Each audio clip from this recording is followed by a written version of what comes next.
And feel free if you're not comfortable, you don't have to put your camera on. So that's completely up to you. Just wanted to say that completely up to you guys. So here we go. Shabbat Shalom, everyone.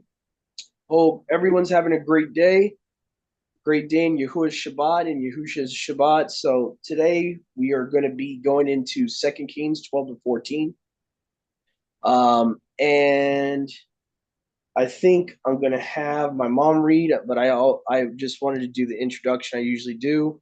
We are the Wakened by Yahuwah Assembly. I got my mom, Sister Sharon, right across from me. We got Brother Yahusha, Brother Dennis on the phone there. And we got a couple of visitors today. I believe Virgil and trying to remember you guys' names. Oh, what was it? Let me just Elizabeth. Elizabeth. Okay, I just wanted to make sure. So I hope our viewers and listeners are ready. We're going to be diving deep into the scriptures right now. And Mom, would you do me the favors starting us off in chapter 12 of 2 Kings? Okay. Let's see here. Okay, here we are. Where's my shared screen? Oh, go ahead. In the 7th year of Yehu, Joash became king, and he reigned in Jerusalem 40 years. His mother name was Sipiah. She was from Beersheba. Joash did what was right in the eyes of Yahuwah all the years Jehoiada, the priest, instructed him. The high places, however, were not removed. The people continued to offer sacrifices and burn incense there. Joash said to the priests, collect all the money that is brought as sacred offerings to the temple of Yahuwah, the money collected in the census, the money received from personal vows, and the money brought voluntarily to the temple. Let every priest receive the money from one of the treasurers, and let it be used to repair whatever damage is found in the temple. But by the 23rd year of King Joash, the priests had not repaired the temple. Therefore, King Joash summoned Jehoiada the priest and the other priests and asked them, why aren't you repairing the damage done to the temple? Take no more money from your treasurers, but hand it over for repairing the temple. The priests agreed that they would not collect any more money from the people and that they would not repair the temple themselves. Right. Mm-hmm. Jehoiada the priest took a chest and bored a hole in its lid. He placed it beside the altar on the right side as one enters the temple of Yahuwah. The priests who guarded the entrance put into the chest all the money that was brought to the temple of Yahuwah. Whenever they saw that there was a large amount of money in the chest, the royal secretary and the high priest came, counted the money that had been brought into the temple of Yahuwah, and put it into bags. When the amount had been determined, they gave the money to the men appointed to supervise the work on the temple. With it, they paid those who worked on the temple of Yahuwah, the carpenters and builders, the masons and stone cutters.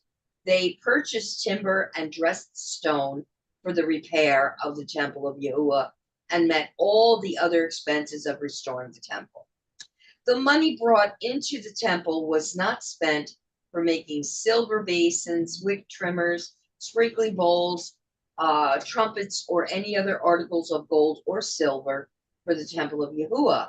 It was paid to the workmen who used it to repair the temple.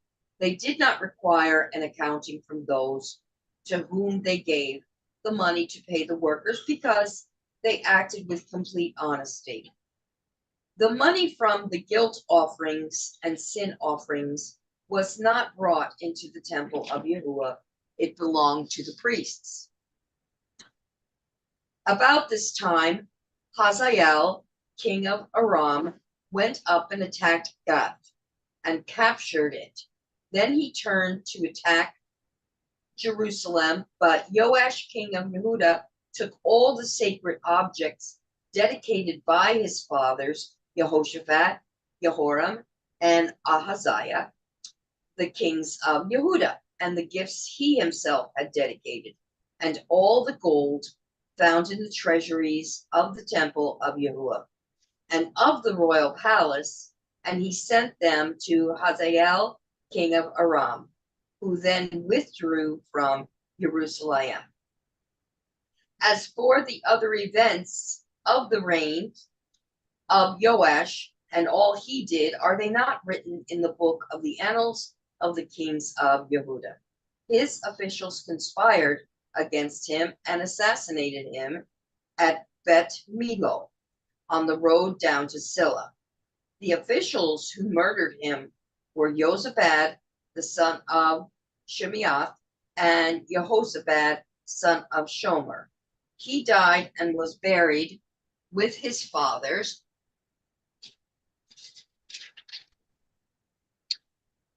in the city of David, and Amaziah, his son, succeeded him as king.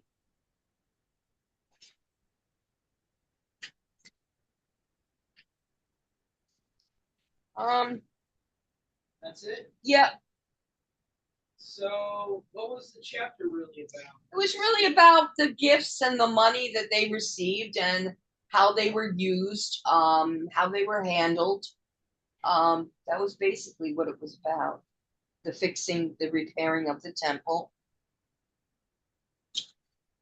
Okay. Okay, Brother Yahusha, go ahead. So you got your hand up. When you get to 19, oh no, sorry. When you go to 17 with Hazael, king of Syria, fighting against Gath and then setting his face against Jerusalem, and you have Joash, King Joash, rather than even consulting with Yahweh, you have him just immediately giving him like ransom money. Like he takes the gold from Yahweh's house, he takes all this gold that's been consecrated, and he just hands it over to the king of Syria. Here, you can have this if you take off. But he didn't even ask Yahweh, like, hey, what do we do? That's true. Then you have him killed like right after. That's right. That is true. Yeah.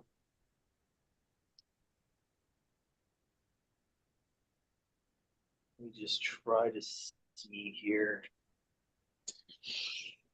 Ugh.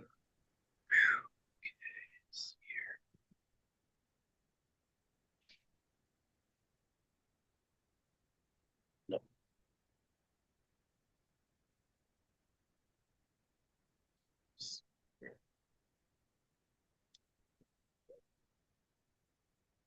Stood out.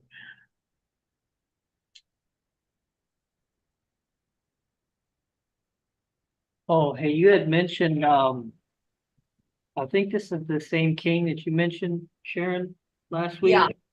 Right. Did what was right when the priests were instructing him, but when the priest was gone. Right.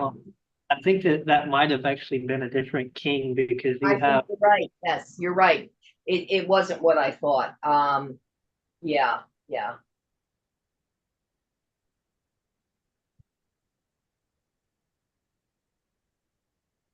Hmm.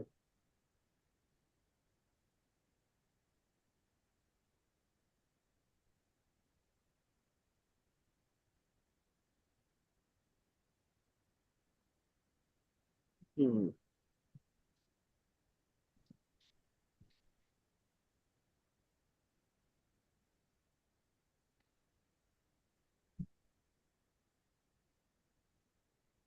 Interesting. I didn't realize Gath was still around at that point. Yeah. Azael.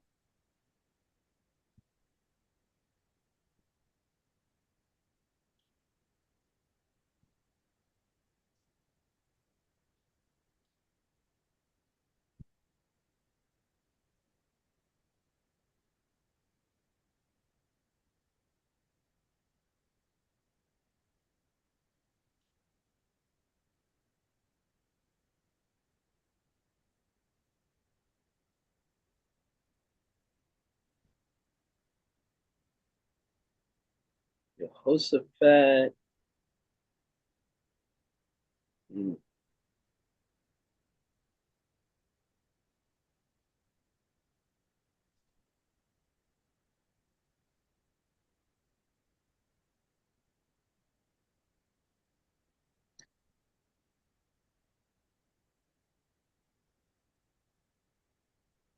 I wonder if the Assyrian captivity starts right after this because you have this guy, Jehoshaphat, and Joram.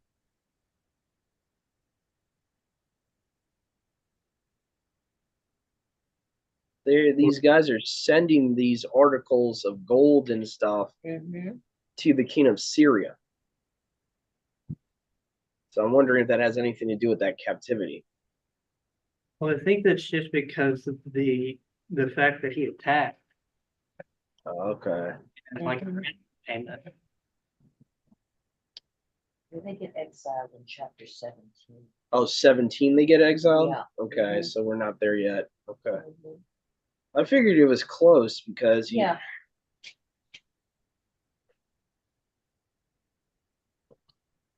There's something you guys can clear up for me because I'm a little confused.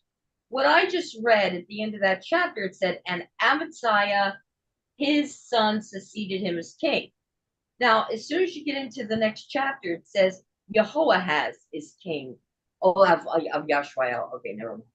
I get a little confused once in a while, going back and forth. Yeah. It also, okay. let's see here, verse 21. It also says Yahizir, son of Yamuath, Yazabuth, Sumar's son, his servants smote him and he died. They buried him with his fathers in the city of Daud, and Amasiah, his son, reigned in his stead. Okay, so Amasiah.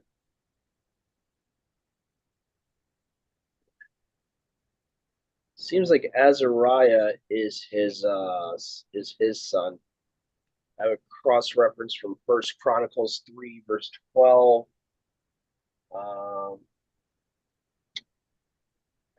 And Second Chronicles 24:26. That 20, the Second Chronicles one, I don't know why that's referenced. That's completely different. But yeah, I'll make sure to reference these cross references here. Second, First Chronicles chapter 3:12 mentioned Azariah is the son of Amasiah.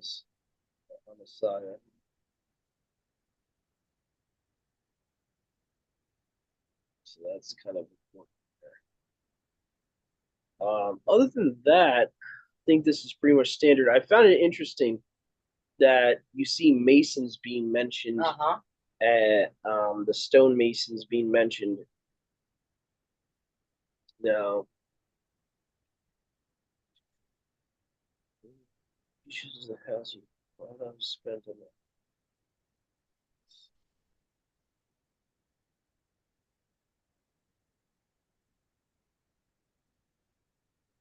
Let's see if there's anything else.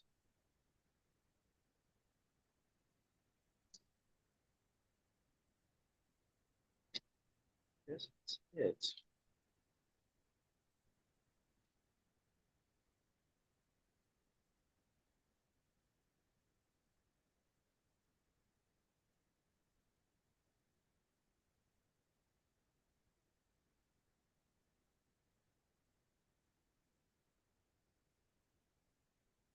Yeah, not much differences at all in this chapter. All right, so we got chapter 13.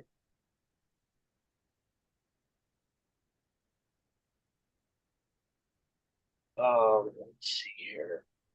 Third.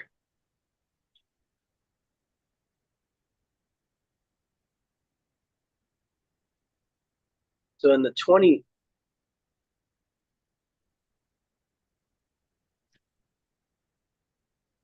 23rd year of Uash, son of Uzziah, or I guess I should say Uzziah, king of Yehuda, began Joaz, the son of Jehu, to reign in Samaria. So this Joachaz, son of Jehu, must have been a king of the northern kingdom. He reigned 17 years. And he did that which was evil in the sight of Yahuwah.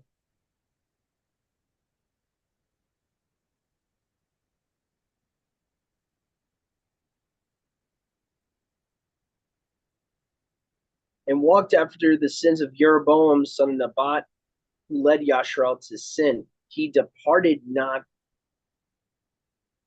from them. Okay, so he followed the same sins of Jeroboam. And Yahuwah was very angry with Yashrael.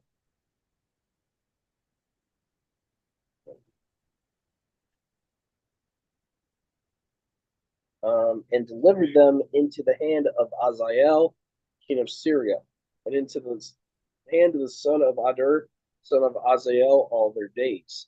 And Jehoahaz besought Yahuwah, and Yahuwah hearkened to him, for he saw the affliction of Yashrael, because the king of Syria afflicted them. Yahuwah gave salvation to Yashrael, and they escaped under the hand of Syria. The children of Yashrael dwelt in their tents as heretofore. Okay, no. Friends, I gotta go to something else. Heretofore, no, we're not playing the King's English here, okay? No. Holy moly, that's an old term. Hey, bro, What? can I ask a favor for this recording since we have Virgil here? Is there Yeah. any way that we could like maybe read maybe you read 10 or 15 verses and then reiterate, like break it down Okay, sure. like what it said, um Sure. like as short as you can. Sure. Okay, no problem. Let's see here. What I was doing just before was trying to find an easier translation here because that word is very weird. Okay, here we go. Yahuwah gave deliverance to Yashrael, and they escaped from under the hand of Syria, and the children of Yashrael dwelt in their tents as before. Only they departed not from the sins of the house of Jeroboam, who led Yashrael to sin. They walked in them. Moreover, the grove also remained in Samaria.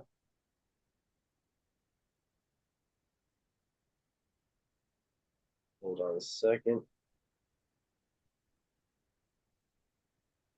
All right, verse 7. Whereas there was not left any army to Yahuahaz except 50 horsemen, 10 chariots, 10,000 infantry. For the king of Syria had destroyed them, they made them as dust for trampling.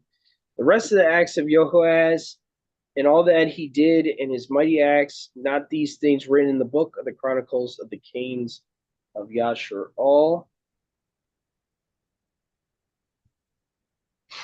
Verse 9, and Jehoahaz slept with his fathers. They buried him in Samaria. And Joash was his son reigned in his place. And in the 37th year of Jehoahaz, king of Yehuda, Joash, the son of Jehoahaz, began to reign over Yashrael in Samaria and reigned 16 years. And he did what was evil in the sight of Yahuwah and departed not from all the sin of Jeroboam, son of Nebat, who led Yashrael to sin, but he walked in them.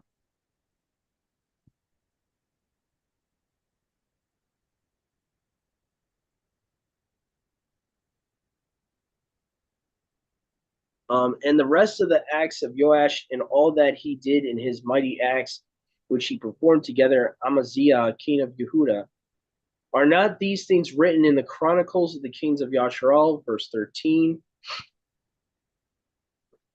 And Joash slept with his fathers, and Jeroboam sat upon his throne, and he was buried in Samaria with the kings of Yashrael. Now Elisha was sick with the sickness of which he died, and Joash, the son of the king of Yashrael, went down to him and wept over his face and said, my father, chariots of Yashrael and their horsemen. Elisha said to him, take a bow and some arrows. And he took to himself a bow and some arrows, and he said to the king, "Put your hand on the bow."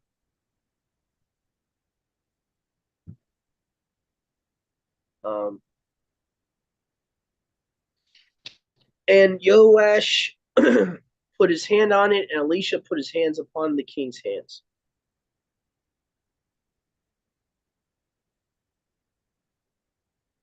And he said to him, "Open the window eastward," and opened it. And Elisha said, "Shoot," and he shot.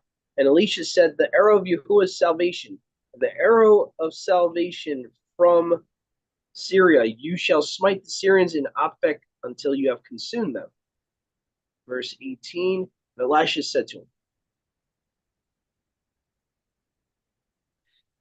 take a bow and some arrows, and he took them. And he said to the king of Yashrael, "Strike the ground," and the king struck 3 times, and he stopped.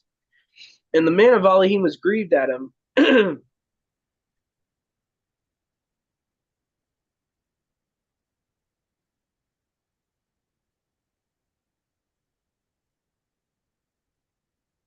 And the man of Elohim was grieved at him and said, "If you had struck 5 or 6 times, then you would have struck Syria till you had consumed them. But now you shall strike Syria 3 times." Then Elisha died, and they buried him, and the bands of the Moabites came into the land at the beginning of the year. Verse 21. And it came to pass that when they were burying a man, that behold, they saw a band, and they cast the man into the grave of Elisha. As soon as he touched the bones of Elisha, he revived and stood up on his feet. And Hazael greatly afflicted Yashrael all the days of Jehoahaz. And Yahuwah had mercy and compassion on them. He had regarded them because of his covenant, Abraham, Isaac, and Jacob. And Yahuwah would not destroy them and did not cast them out of his presence.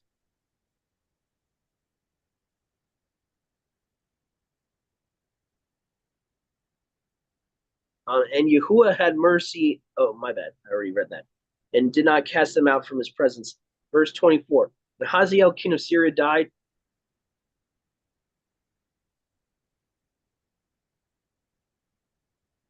and Hazael, king of Syria, died, and the son of Hadad, his son, reigned in his place. And Jehoash, the son of Jehoaz, returned and took the cities out of the hand of the son of Hadad, son of Hazael, which he had taken out of the hand of Jehoaz, his father. In the war 3 times did Jehoash defeat him, and he recovered the cities of Yasharal. So basically, we have like a lot of the northern kingdom being mentioned here. Samaria, for those that don't know, is the capital of Ephraim. It was the capital of the northern house, the 10 tribes. So when you had the split of King Solomon, for those that are new here, basically way before this happens, you have the split of the kingdom with Solomon.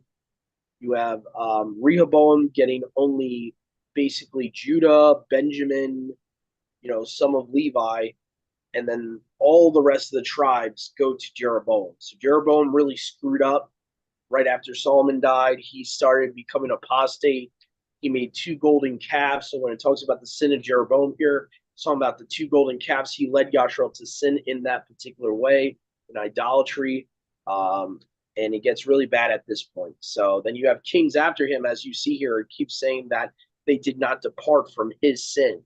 So basically, a lot of this chapter has to do with the 10 northern tribes in the northern kingdom, and a lot of that, because like my mom mentioned in the last chapter, in chapter 17, you're going to get to the divorce of the northern house, or at least I would say maybe not the divorce. Let me correct myself. Sorry, the exile of the northern house. So technically, the divorce would have already happened because you have the northern house going to Assyrian captivity 5 chapters from now. So, right, this is kind of the time period of Israel. What they're dealing with here, just to explain and expound, is that you have this Hazael, king of Assyria, being used by Yahuwah and all that. So now I forget, Mom, the king of Assyria that was the king in the captivity, that wasn't Hazael, right? That would have been what's that guy's name? He was like a type of the beast. Oh, I know. He was like an antichrist type of guy that came after Hazael. Sennacherib? Sennacherib, yeah, I think Sennacherib becomes the king either in the beginning of the captivity or somewhere during the captivity. Because when you get to Isaiah, the whole Malak, messenger of Yahuwah, the angel of Yahuwah, strikes him, like strikes down. Yes, I think it's like, what is it, 80,000 of his men or something like I that. think so, yeah. So, go ahead, brother.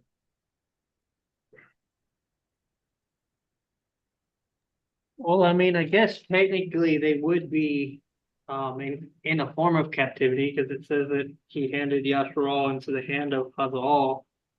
Okay. Yeah. So I wonder if Hazael's he was like the beginning of the captivity period in at this point, and then maybe Sennacherib took over. I know Sennacherib comes about at some point in the book of Isaiah. I would have to look at when exactly he comes around, but Hazael seems to be someone that's being used by Yahuwah here, and Sennacherib obviously is kind of the opposite, polar opposite. When you get to that point into the captivity, he's like afflicting them. Yeah. He's telling them, "Why are you going back to Yahuwah? Yahuwah is just like the God of the nations. He's just like all these other pagan gods that I've destroyed." So you have Sennacherib being extremely wicked versus this guy. It seems like this guy is a willing vessel for Yahuwah for Yahuwah's purpose. Um, yeah, this guy's almost like a Cyrus. I would kind of compare him. This Hazael guy, he's almost like a Cyrus. Um,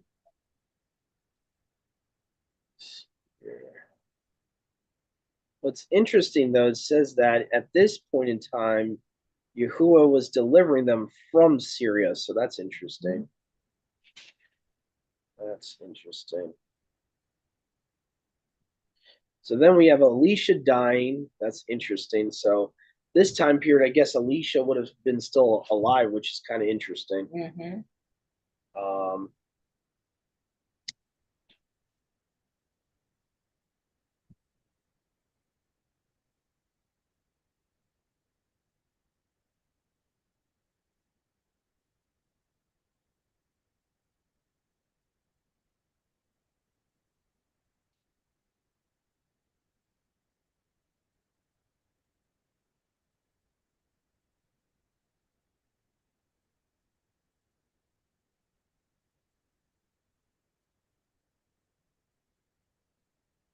you got anything, Mom? No, I was just looking up where Sennacherib comes in to. Yeah, I know in Isaiah. Isaiah it's very early.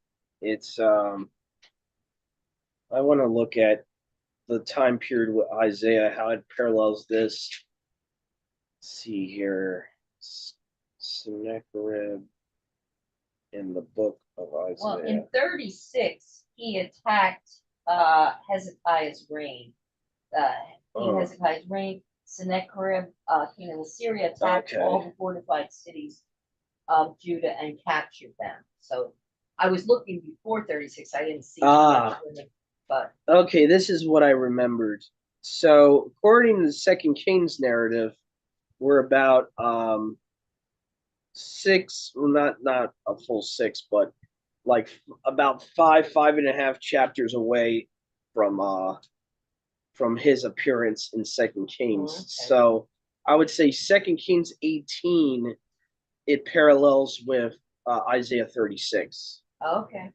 So it's good to know this because when we get there, we can realize, okay, this is the same time period.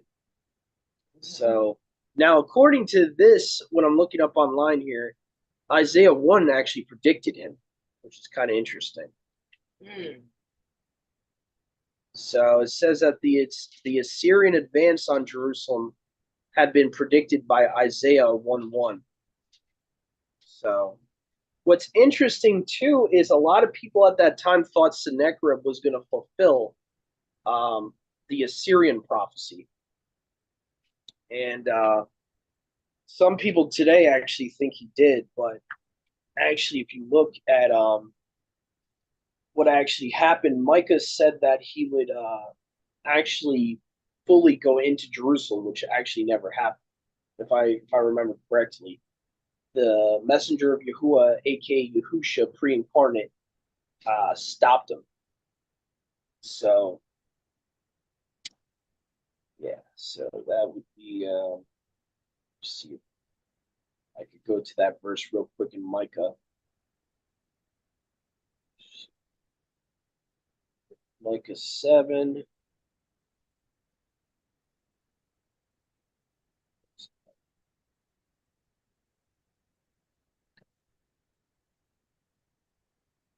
Let's see. Let me try to find it quicker. Type in the phrase the Assyrian.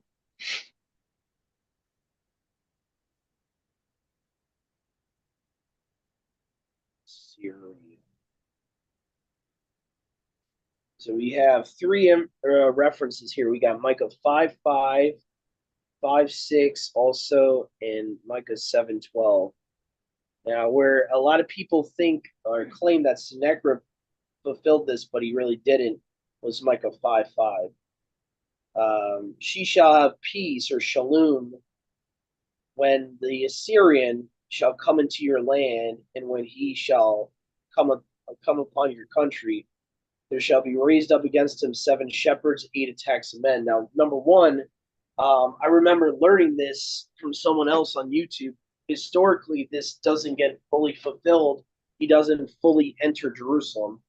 Number one. Number two, there's no 7 shepherds or 8 attacks of men that actually happened. So, for those that want to say that this was fully fulfilled and that this can't be talking about Yahusha defeating him, the problem is that this scripture is not fulfilled at all.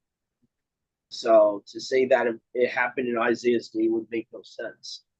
And then 5 verse 6 continues on and says, they shall tend the Syrian with the sword, and they is plural, versus you had Yahusha, defeat the Assyrian's army, Sennacherib's army, so that can't be fulfilled yet. They shall tend the Syrian with a sword in the land of Nimrod with her trench. He shall deliver you from the Assyrian. And it says he, when he shall come upon your land and when he shall invade your coast. So this is like, I like to look at it, this is like the end times confrontation of Yahusha's second coming, where he's delivering us from this tyrant known as the Assyrian. And obviously, we don't have enough time to really go into who we believe the Assyrian is and all those verses. If you guys are curious, we did make a study a while ago called "Who is the Assyrian?" A non-Egyptian pharaoh question mark. That study, feel free to look on the YouTube page for that if you want to know more about who we believe the Assyrian is in prophecy. So Micah 7:12 also talks about, and your city shall be leveled and parted among the Assyrians, and your strong city shall be parted from Tyre to the river, from sea to sea, and from mountain to mountain. So those are the 3 prophecies mentioning either the Syrians or the Assyrian. So anyway, just wanted to make a mention of that because I know some people will say Micah 5:5 was already fully fulfilled. Some people will say. Anyway. So, I think we're almost ready for the last chapter of the day here. We're kind of going quick through this stuff.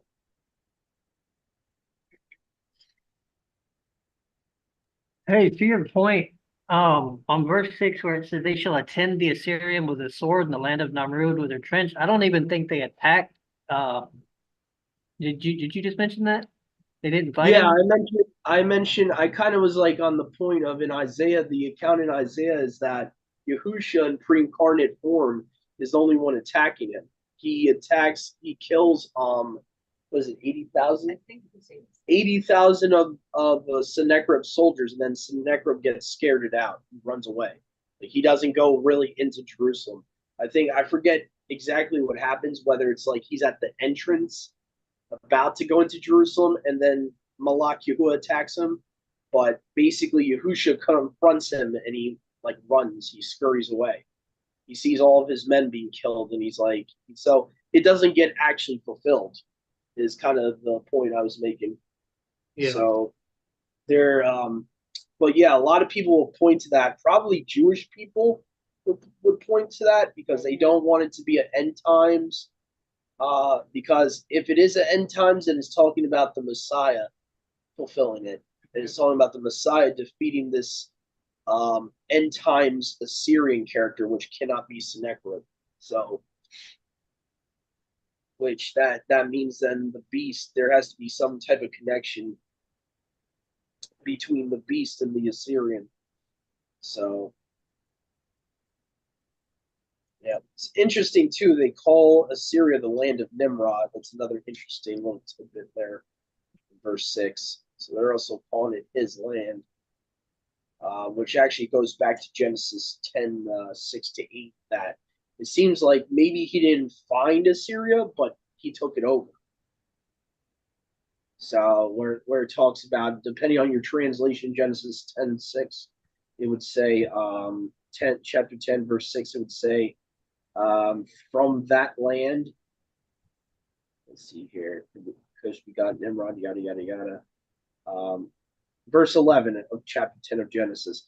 Out of that land he came. Wow, I actually like how the Complete Apostles Bible does this. Very few translated this way. Out of that land he came to Assyria and built Nineveh and the city where both Ir and Calah. Some scholars will argue that Ashur there is not talking about a land, but a person. I have yet to see evidence that the person Ashur of Shem's line would have still been around at that point after the Tower of Babel. I have doubts about that interpretation of the verse. There's two main interpretations, just to give you guys options of, the main two interpretations are that it's talking about Nimrod himself, which context, that's who it's talking about in the previous 4 verses, that he went into the land of Assyria and built Nineveh, versus the some scholars will say that Ashur there is the person Ashur, and I disagree with that. I don't see how he's going to be around still at that point. We don't really see the person, the original patriarch of the Assyrians, post Tower of Babel. You just don't see it. So I seriously doubt that, because I would think, Mom, right? Genesis 10 verse 11, that would be post Tower of Babel. I would assume building Nineveh, Rehoboth, and all that. I would assume that's post Tower of Babel. So seriously doubt Assyria there is referring to the person rather than the land. I seriously doubt that. I know some people. Well, I mean, with you have in verse 6 where it says they shall attend the Assyrian with the sword and Yep. the land of Nimrod. So right there it's equating Assyria with Nimrod, and we know that Nimrod's not even Assyrian. So it's just has to show that something happened there. Yeah, so Genesis 10:11, the Complete Apostles Bible, I really like how they put it. They put it as he went into Assyria rather than if the literal Hebrew of the Masoretic makes it ambiguous. It's very weird. It's like it will say, like if you go to the King James, it will say, out of that land went forth Ashur. So people try to make the argument, well, Ashur is a person, and all of that. They try to make it look like it's talking about Ashur of Shem went out of that land and builded Nineveh, which again, then you have a problem of, I don't know if there's any proof. Is there any proof that this person Ashur built Nineveh? I don't really think there is. So I don't know. To me, it causes more issues when you interpret it the other way, that it's the individual Ashur rather than the land Ashur. So there's an issue there because I doubt he built Nineveh. So that's another issue. Um, I will say this: one of the things that agree with our interpretation is the Targums would paraphrase it to be more specific. That it's talking about Nimrod leaving Shinar and going to Assyria. So it shows that he's obviously taking over Assyria, and then he's building Nineveh. So even with the Targums, it makes it very clear what the common interpretation would be. So yeah, but anyway, any which way. So, but all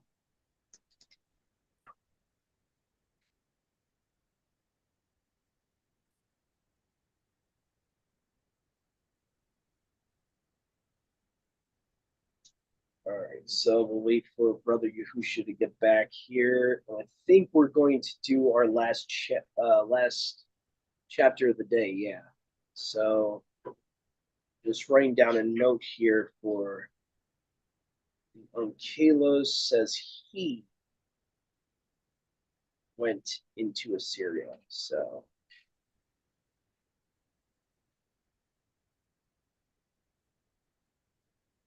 by the way, for those that don't know, the Targums are a paraphrase Yahudim Judean source of the Torah. They are it's basically a literal translation of the text plus commentary. So I just wanted to explain while you were away, bro, that even the Targums show that it's Nimrod going into Assyria, and it's not talking about the person Asher like some want to believe. So there's added evidence that they would have interpreted that it's saying Nimrod went into Assyria and built Nineveh and all that. So because it actually has the word he there. So anyway, so just wanted to mention that. Let's see here. Do we have any volunteers for chapter 14? I think we're at now in Second Kings. I want to give people a chance to read just in case they want to turn to read. I know Brother Dennis hasn't read yet.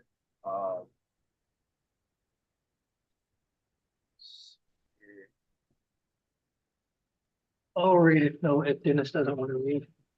Okay.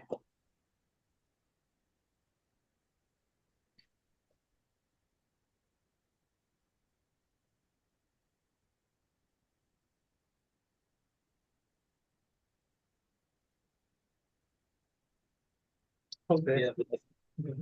Um, Second Kings 14. Yep. All right. Let me try to get.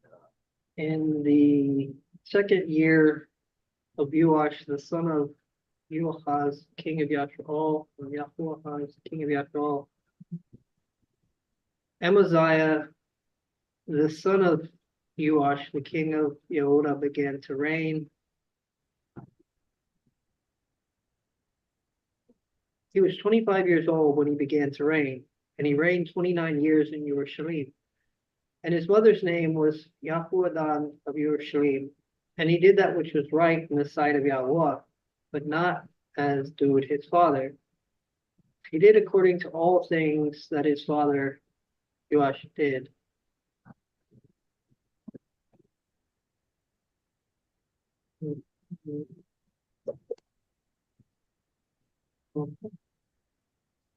And he removed not the high places, as yet the people offered and only he removed not the high places, as yet the people offered and burnt incense on the high places. And it came to pass when the kingdom was established in his hand that he killed his servants that had slain his father the king. But he killed not the sons of those that had slain him, according as it is written in the book of the law of Moshe, or law of Moses. As Yahweh gave commandment, saying, the father shall not be put to death with the children, and the children shall not be put to death for the fathers, but everyone shall die for his own sins. So in a nutshell, when you fall short, I don't get punished for you, you get disciplined. You fall short, I get disciplined. So every person disciplined for their own sin. He killed 10,000 of the Edomites in the Valley of Salt and took Selah in the war and called its name Yakleal to this day. Then Amaziah sent messengers to Joash, son of Yahuaz, son of Yahu, king of Yashraal, saying, "Come, let us look one another in the face." And Joash, the king of Yashraal, sent to Amaziah, king of Yehuda, saying, "The thistle that was in Lebanon sent to the cedar that was in Lebanon, saying, Give your daughter to me, to my son for a wife. And the wild beasts of the field that were in Lebanon passed by and trod down the thistle. You have attacked and wounded Edom, and your heart has lifted you up. Stay at home and esteem yourself. For why are you quarrelsome to your hurt? So both you and Yehuda with you will fall. Nevertheless, Amaziah hearkened not.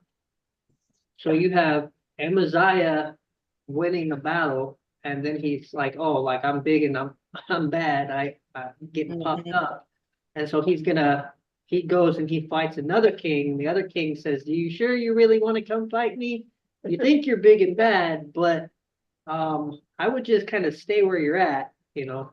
And so this other king comes to fight and ends up losing. He thought he was big and bad, but he wasn't. Okay. So what happened to Kings after that? We'll see. Let's see. So Joash, king of Yashraal, went up, and he and Amaziah, king of Yehuda, looked one another in the face in Bat Shemash of Yehuda. And Yehuda was overthrown before Yashraal, and every man fled to his tent. And Joash, king of Yashraal, took Amaziah, the son of Yahuash, the son of Ahaziah, in Bat Shemash, and he came to Jerusalem.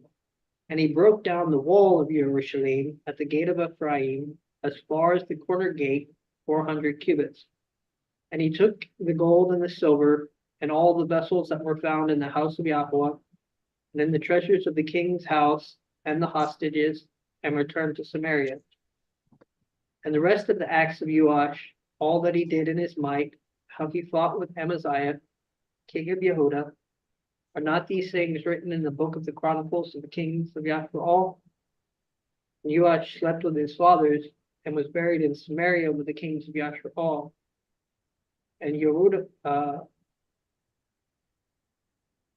Jeroboam, his son, reigned in his place. And Amaziah, the son of Joash, king of Yehuda, lived 15 years after the death of Joash, son of Jehoaz, king of Yashraal. And the rest of the acts of Amaziah and all that he did, are not these written in the book of the Chronicles of the kings of Yehuda?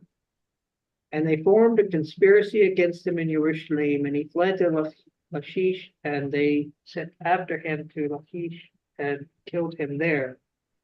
And they brought him upon horses, and he was buried in Jerusalem with his fathers in the city of David. And all the people of Yehuda took Azariah, he was 16 years old, and made him king instead of his father Amaziah. Yeah. He built a lot and restored it to Yehuda after the king slept with his fathers. In the 15th year of Amaziah, son of Joash, king of Yehuda, Jeroboam, son of Joash, began to reign over Yashraal and Samaria, reigning 41 years. And he did that which was evil in the sight of Yahweh. He departed not from all the sins of Jeroboam, the son of Nebat, and led Yashraal to sin. He recovered the coast of Yashraal from the entrance of Hamath to the sea of the Arabah, according to the word of Yahuwah Aluah of Yashraal, which he spoke by his servant Yonah, the son of Amittai, the prophet of Gath afar. So Yahweh saw that the affliction of Yashral was very bitter, and that they were few in number, straitened, and in want, and destitute, and Yashral had no helper. And Yahweh said that he would not blot out the seed of Yashral from under Shamim. So he delivered them from under heaven. So he delivered them by the hand of Jeroboam, the son of Joash. And the rest of the acts of Jeroboam, and all that he did, and his mighty deeds, which he achieved in war, and how he recaptured for Yashral from Damascus and Hamath all that belonged to Yehuda. Are not these things written in the book, the Chronicles and Kings of Yashral? Jeroboam slept with his fathers, even with the kings of Yashral, and Zechariah his son reigned in his place.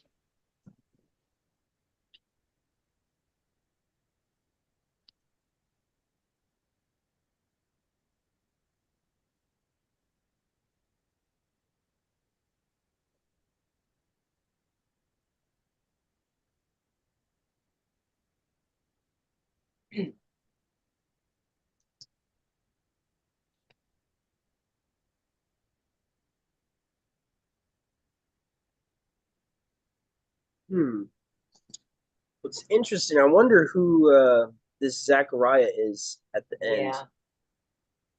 Yeah. It's got to be a different one because I think the Zachariah that wrote Zechariah, I don't think he ever was a king. No. Yeah. So I wonder who that is. So he would be the son of Jeroboam. Zechariah, son of Jeroboam.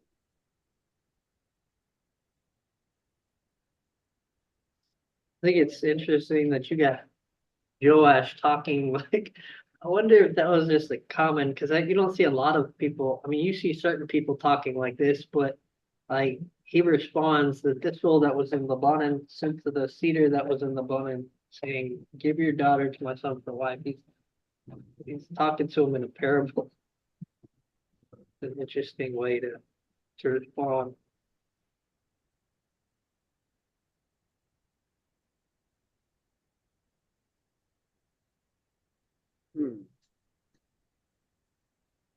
Let's see here. He came.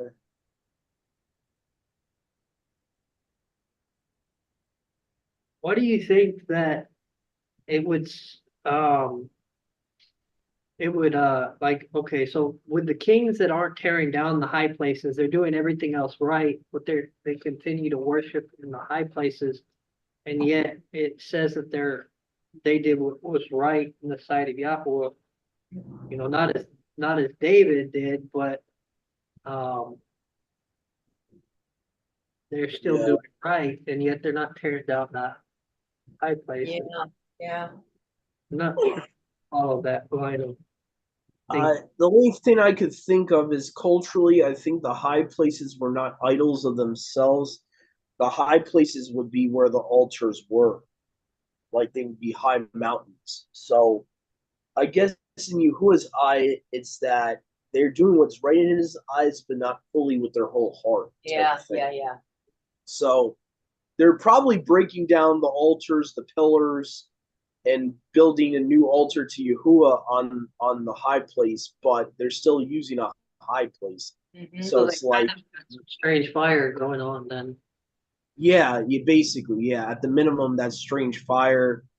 That at minimum, they're breaking Deuteronomy 12, which says you don't worship it in the way Right. the nations worship their gods.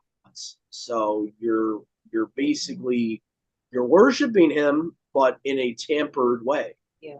You're going by Cain. You're trying to do it your own way, and you're trying to offer him whatever. Yeah. So I could see him honoring them, getting rid of the idols, the graven images, and these pagan altars, but at the same time, they're still having leaven in them by trying to worship him on these high mountains and these high hills. That's why you see in scripture it talks about, they sacrifice to their mighty ones on every high hill. The actual high place is not the actual altar. So why it would it would somewhat be righteous in his eyes is that they're taking down the altars, they're taking down the sun pillars, the groves, but they're still using a location that they shouldn't be using. They're basically returning him partially in heart rather than fully in heart. That would be kind of my response to that. And Solomon did the same too, by the way. He, if I'm not mistaken, before there was a temple, Yahuwah was showing him mercy, but Solomon was offering offerings. I think one of the versions talks about him offering offerings, on the what's it called? The on the high places, if I'm not mistaken. So if that's legitimate, then it would seem Yahuwah had mercy on Solomon as well. Let me see if I can find that verse where it says Solomon offered burnt offerings on the high places. Yeah. 1 Kings chapter 3. The king went to Gibeon to offer sacrifices, for that was the most important high place. Solomon offered 1,000 burnt offerings on the altar at Gibeon. Yahuwah appeared to Solomon during the night in a dream, and Elohim said, "Ask for whatever you desire for me to give you." So it seems like Yahuwah, he had mercy on him for that instance. Maybe because there was no temple at that time. At the same time, I don't understand why he wouldn't just go to the tabernacle. So that's one of those iffy situations where it seems like Yahuwah is showing extra mercy right there. Maybe Probably maybe he's going to the temple because it just says he didn't tear them down. Didn't necessarily say he was going to the high places. So okay. maybe just allowing others to continue. Let's see, verse 3. Let me see here. Chapter 3, verse 3 in First Kings says, Solomon loved Yahuwah so as to walk in the ordinance of David his father. Only he sacrificed and burnt incense on the high places. So it seems like he was going there to offer stuff. So yeah, I definitely think there was extra like mercy going on back then when a temple wasn't built. I've seen that in the book of Judges too, if I'm not mistaken, where there were certain things that Yahuwah kind of showed extra mercy for that really was not right in his eyes, but he showed them, favor. But yeah, so that's actually a verse I should write down there just in case, people bring this up about, people that think we're still supposed to be doing sacrifices today, bring this up. So I know some will bring this up and they'll bring up places where burnt offerings were given when there was no temple and this and that. Let's see here. But yeah, I would say that's like an exception to the rules. Solomon was young, and Yahuwah could have been giving him a little bit more mercy because of who his dad was. How Daud was very obedient to Yahuwah, for the majority of his life. I mean, he had that one mess up, obviously, with Bathsheba, but other than that, he was a very righteous king. So Yahuwah could have been, being merciful to Solomon, really, of, who his dad is, so to say. Yeah. Kind of like how Yahuwah really has a lot of extra mercy on his people when he really shouldn't. If we looked at it from a equality view, if we tried to make the Bible fit the world's idea of equality, Yahuwah's had mercy on Yasharal, his people, way more than he's had on the nations. And so, that's kind of where it goes down to is really it has to do with who Yasharal's ancestors were, how obedient Jacob was, how obedient Abraham was, Isaac. And, I believe Yahuwah, a lot of the times when he was mad at his people, he always remembered about the patriarchs and how they were, you know, he had that close relationship with them and how obedient they were to him. So sometimes it's, not what you know, it's who you know sometimes. Even in scriptural instances, you see that, he has a lot more mercy on his people than the world. Still hungry, huh? Yeah. But yeah, that would be my answer for that though. But yeah, so and to be fair, there has been times who actually gave allowance to use high places. Not all the time, but there's been allowances where he has told people verbatimly to build an altar somewhere and to reclaim something. So, but there's a difference between that and what Jeroboam was doing and what these guys were doing. Yahuwah wasn't telling them to do that. But there has been instances. I would have to go back into scripture, but I remember Rob Skiba was mentioning at one time that we can't use the concept that Yahuwah can reclaim things for himself and try to keep Christmas, because some people will say that. They'll say, well, Yahuwah turned a pagan worship place into his worship place. Why can't we do the same with Christmas? And, Rob kind of went on like a little tangent on a video talking about how that's a ridiculous, you know, apples and oranges type of parallel. Um, one instance, Yahuwah is telling someone to do it, and in another instance, it's a mortal human taking upon themselves to try to worship Yahuwah the way the nations worship their mighty ones. So, it's a huge difference between the two. So, but I would have to find the scripture that I'm referring to about when he would sometimes claim these places as now being a designated, you know, worship place to worship him. Let's see here. I'm gonna just try to look for this real quick.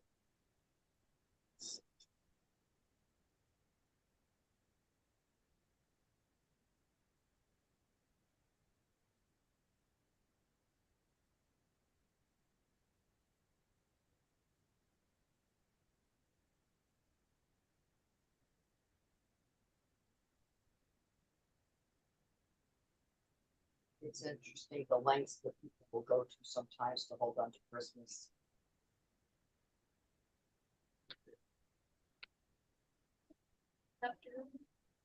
Fourteen. 14. I don't remember.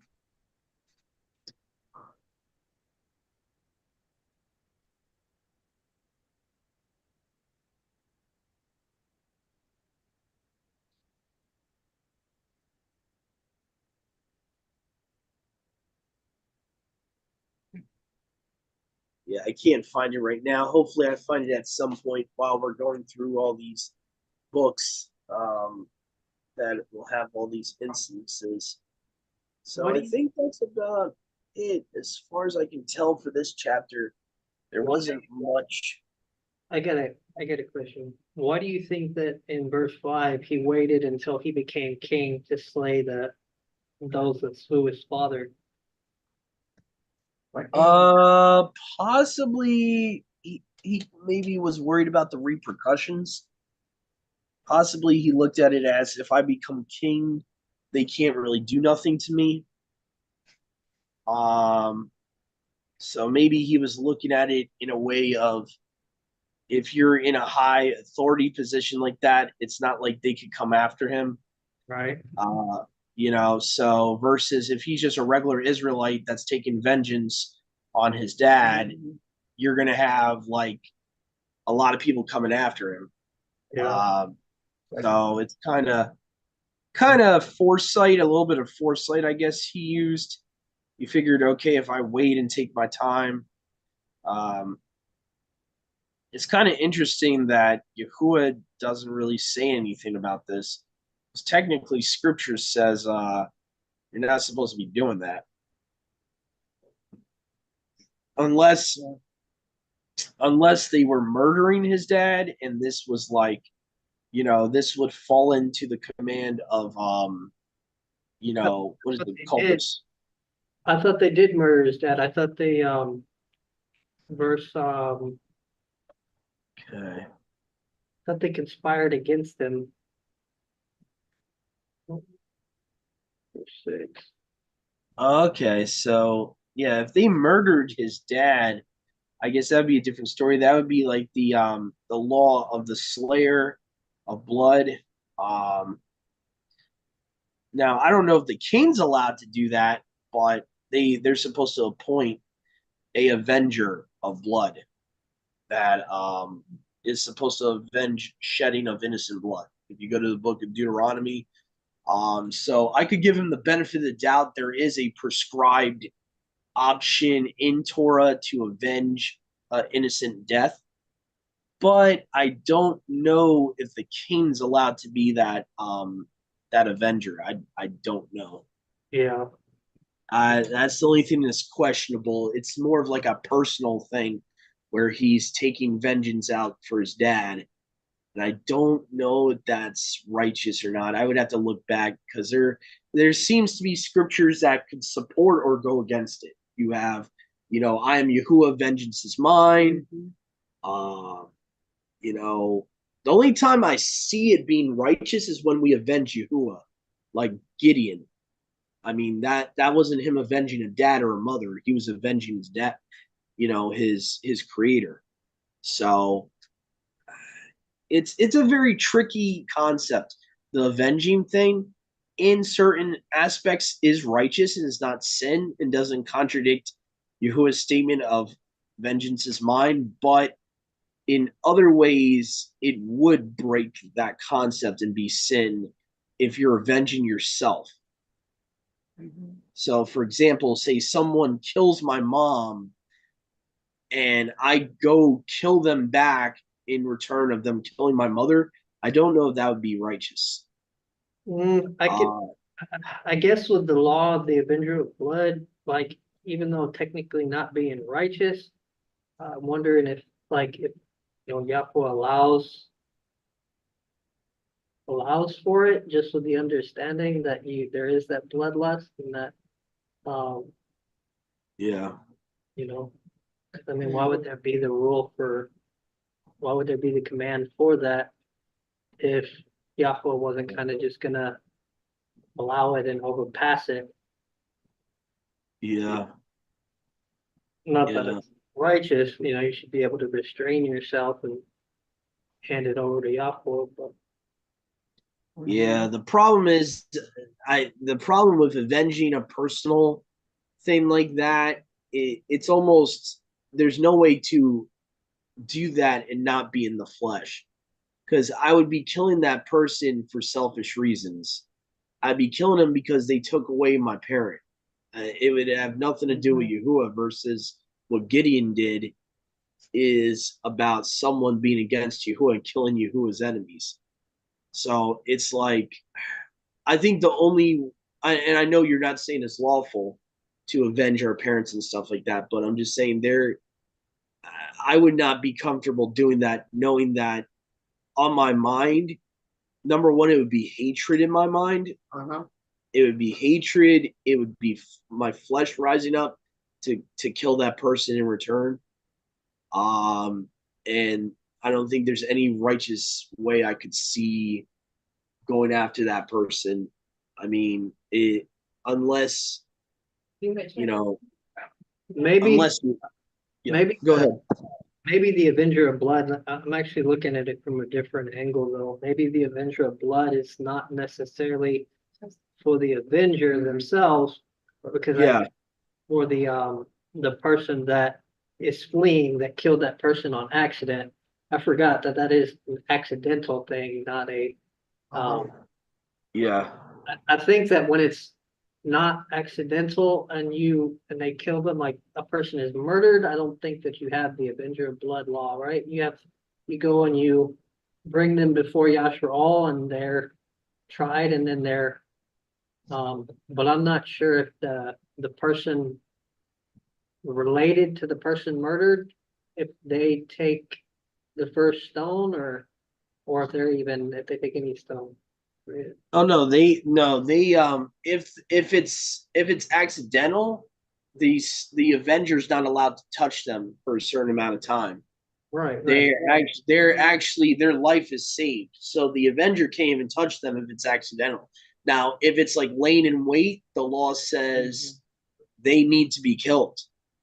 And the Avengers actually told to kill them. Like, and you can't hide them from the Avengers. So the main two differences are if it's accidental, there's mercy.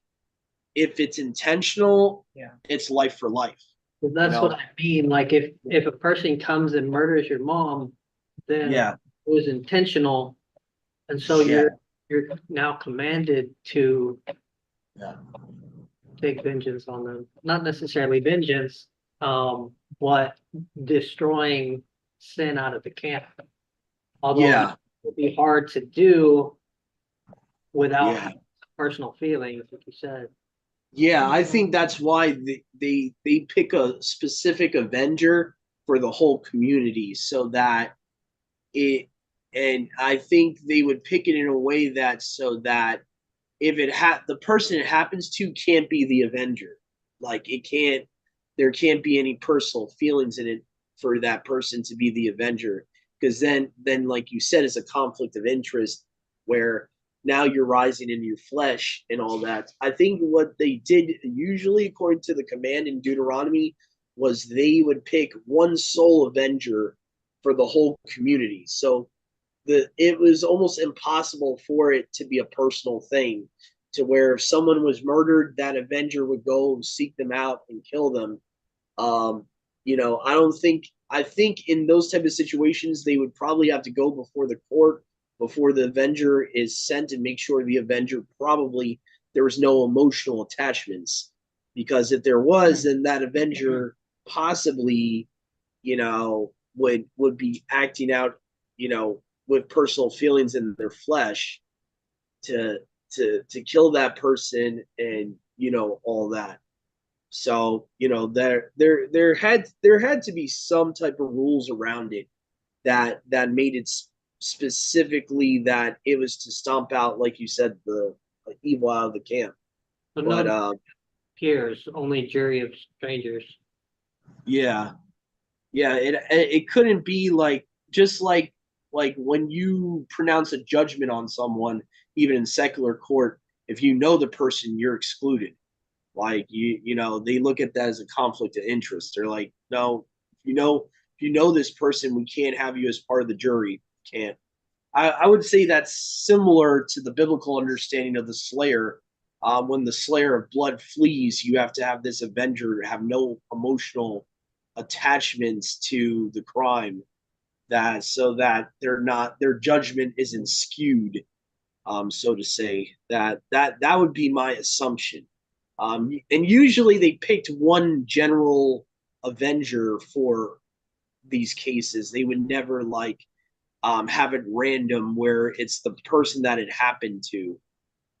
They rarely would ever have that. So yeah, from what I remember anyway, it's been a long time since I read Deuteronomy, but from what I remember, the two cases are by accident or intentional.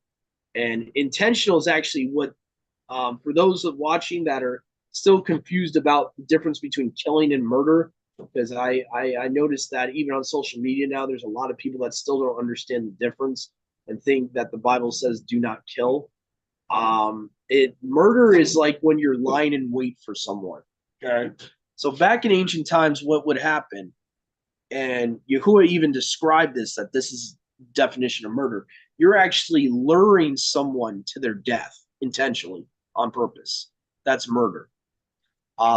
Murder also was always basically unlawful killing. So basically, like you're killing them for no reason, no what's it called? No unprovoked killing someone for no reason. That it would not be for sin issues, it would not be for any of that. It would just be you hate that person in your malice, you killed them. That's murder.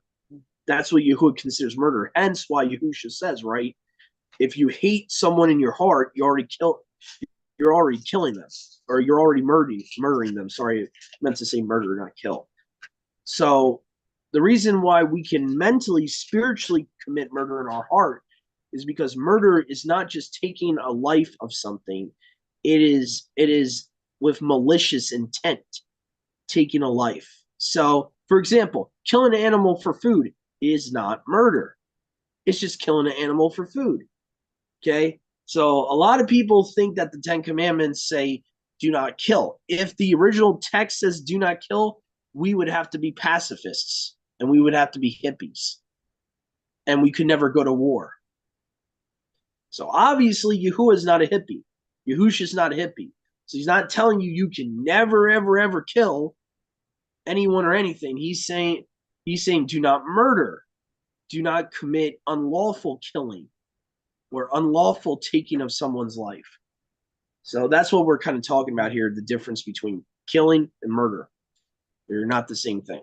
So just FYI, because I know there's going to be people either in the comment section or where I shared this on Facebook, be like, well, murder and killing is the same thing. No, it's not. It's not. Okay. And if you look at the Hebrew of Exodus 20, it's a different word from kill. It's a completely different word. So the Hebrew culture understands that murder and killing are not exclusively the same thing. So that's been lost to our culture because we're in such a hippie, pacifist society that thinks killing of itself is evil. And I would say there's certain instances where Yahuwah actually commands his people to commit genocide, and it's not considered genocide. There's many times he tells us to wipe out the wicked, and it's not considered murder. You know, all the Canaanite tribes, right? He says, wipe them out. Leave not a man, woman, and child. And this is why there's so many atheists out there, because they think killing of itself is evil. And they think that if you take a life of itself, that's murder. No, it's not. If Yahuwah is telling them, listen, these guys are wicked, they're worshiping false gods, they're in the land that I'm giving to you, I want you to wipe them out. Yahuwah is not saying that he wants you to murder. Okay, he doesn't consider that murder. You're wiping out the evil from your midst physically. So he doesn't consider that murder. So the problem is that the world's definition of murder is different from the biblical definition of murder. And so that's what you got to understand. And also what it seems like too is that regardless, Yahuwah, when it comes to Israel, he doesn't want Israel killing one another. He doesn't want, you killing your brother, hating your brother in your heart. A lot of the times scripture, when it's talking about hate and not hating, a lot of the times it talks about don't hate your brother. It's specific about hate. Because we are told to actually hate Yahuwah's enemies, not our enemies, his enemies. So there is a concept of there you can't love everyone, and it's impossible to do that scripturally. If you're going to follow scripture, you can't love everyone, because Yahuwah says, why do you love those I hate? And he's talking about his physical enemies. And so you can't love everyone according to scripture. You could love people in a general universal sense as far as preaching the good news, yes. But as far as everyone's an ally or friend, no, you can't love everyone. You can't. It's impossible.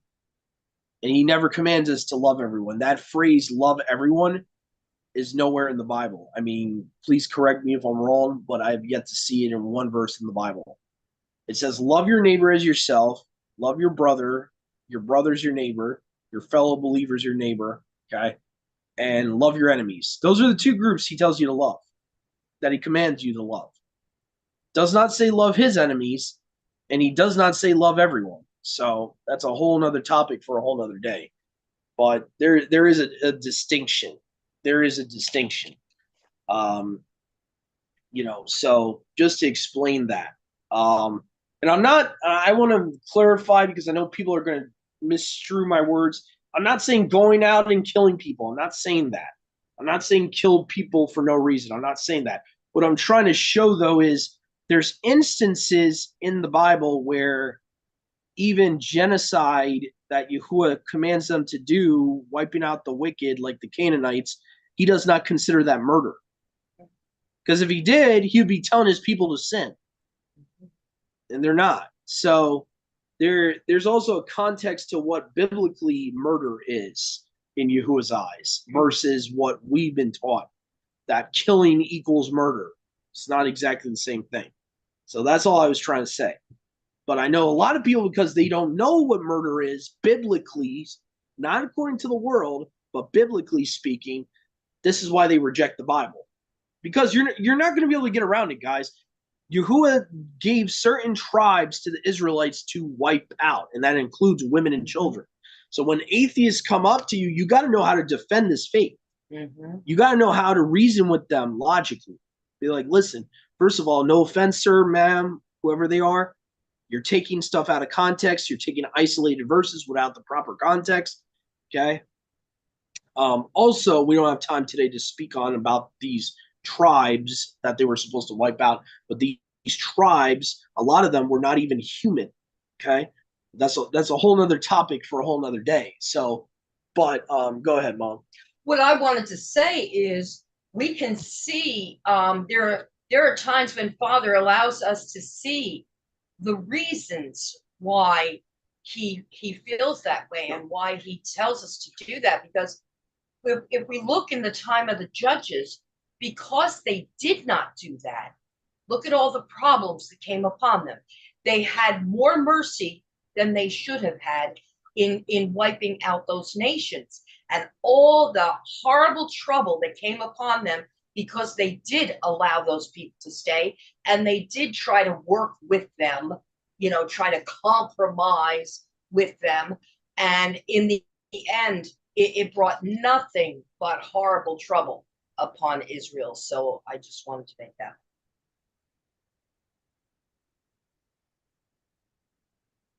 Yep. So hopefully you guys enjoyed this study today. Hopefully it was edifying. I really thank those that stopped in today. I know we had 2 new guests today. I just want to thank Virgil and Elizabeth for stopping in. So just for new things, just kind of explain how this is ran. Like usually we're about to stop this recording right now, but if you guys have any questions after we stop recording, you can ask. We could probably this is probably the time we get to know people a little bit more off the record. So for all you guys that are on the record right now, for all the viewers and listeners, thank you guys for stopping in. I hope this was edifying today. And as I always say, Shabbat Shalom. And as a guy I used to watch a lot says, go home, read your Bible. All right. Mhm. Shabbat Shalom. And see you guys next time. Yahuwah willing.